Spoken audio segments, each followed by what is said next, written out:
जब से जियो, Airtel, Vodafone idea ने अपने इंक्रीज करे हैं प्लान्स, तब से एक सवाल आता है मार्केट में कि यहाँ पे कोई अगली कंपनी आ सकती है, यानी कि कोई चौथा प्लेयर मार्केट के अंदर आ सकता है जो यहाँ पे मार्केट को बिल्कुल वैसे ही डिस्टर्ब कर दे जैसा एक जमाने में जियो ने किया था। मतलब जियो जब आया था तब क्या था, 3G की कहानी चलती थी, 4G के बारे में कोई बात नहीं करता था। जियो आया, फ्री में 4G को बांटा और एक तरह से इंडिया की नंबर 1 कंपनी बन गई। तो क्या 5G के टाइम पर भी कुछ ऐसा हो सकता है?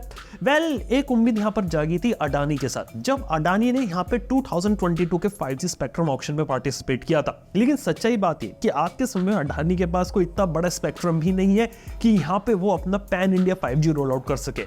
इवन उनके पास जो स्पेक्ट्रम है बहुत ही ज्यादा लिमिटेड है और पुरानी 4G का भी उनके पास नहीं है। और उन्होंने सिर्फ स्पेक्ट्रम सिर्फ इसलिए लिया था ताकि एंटरप्राइज सॉल्यूशन के लिए वो प्रोवाइड कर सके। लेकिन चलो, अडानी तो यहाँ पे नहीं आने वाला, लेकिन इसके अलावा अगली कोई कंपनी यहाँ पर अपनी जगह बना सकती है। इसके बारे में क्या ख्याल है?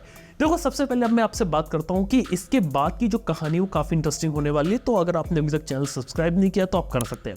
सबसे पहले तो बात करना चाहूंगा कि कुछ ऐसे पुराने प्लेयर्स आज भी मौजूद है जिनके पास पुराना अनयूज्ड स्पेक्ट्रम पड़ा है। एयरसेल का आप लोगों ने नाम सुना है? यहाँ पर एयरसेल के पास 13 सर्कल के अंदर अनयूज्ड स्पेक्ट्रम पड़ा है, जो कि कंपनी अगर बैंकरप्ट हो चुकी है, बंद हो चुकी है, लेकिन अनयूज्ड स्पेक्ट्रम है। ऐसे ही रिलायंस कम्युनिकेशन, जियो नहीं, रिलायंस कम्युनिकेशन आरकॉम जो पुरानी वाली थी, जो अब बंद हो चुकी है, उसके पास 15 सर्कल का स्पेक्ट्रम पड़ा हुआ है। ये पुराना अनयूज्ड स्पेक्ट्रम है। और कोई अगर नई कंपनी अगर मार्केट में आती है और इस अनयूज्ड स्पेक्ट्रम को यूज करती है तो भी एक बेनिफिट यहां पर क्रिएट हो सकता है। लेकिन सवाल यह कि मार्केट में ऐसी कौन सी कंपनी करेगी, ऐसा कौन सा प्लेयर है? क्योंकि जियो के आने के बाद मार्केट पूरी तरीके से बदल गया था। जहां एयरटेल को बहुत लंबे समय तक बहुत स्ट्रगल करना पड़ा, वोडाफोन आइडिया का मर्जर हो गया, एयरसेल, रिलायंस कम्युनिकेशन जैसी कंपनीज बंद हो गई, टाटा की टाटा डोकोमो बंद हो गई।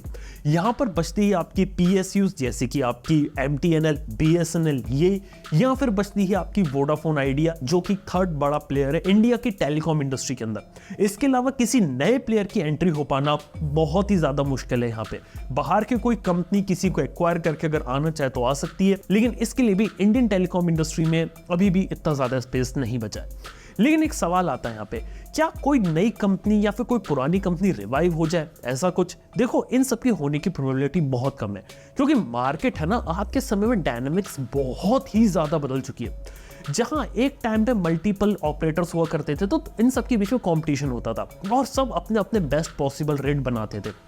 इवन एक जमाना ऐसा था जब आपको रीजनल प्लेयर्स भी मिलते थे, कहीं पे आपको यूनिनॉर देखने को मिलता था और कहीं पे आपको कोई अलग प्लेयर देखने को मिलता था। यानी कि पैन इंडिया प्लेयर्स थे कुछ, लेकिन रीजनल प्लेयर्स थे।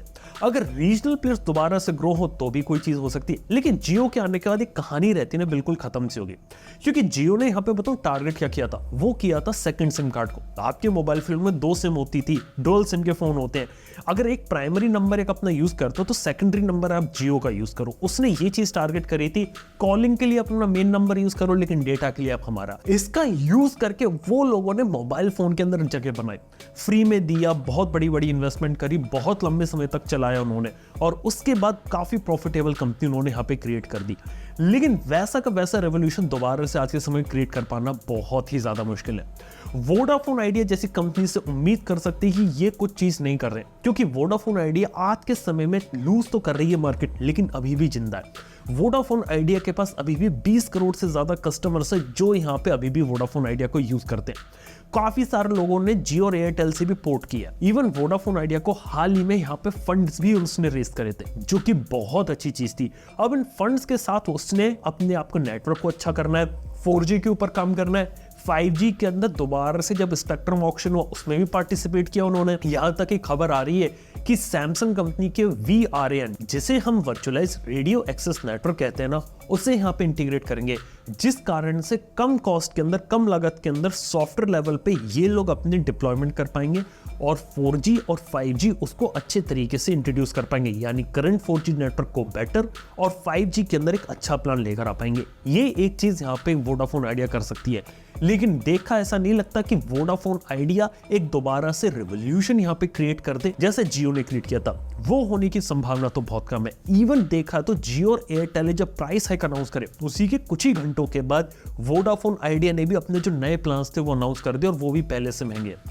देखा जाए तो मार्केट में और प्लेयर्स की सच में जरूरत है।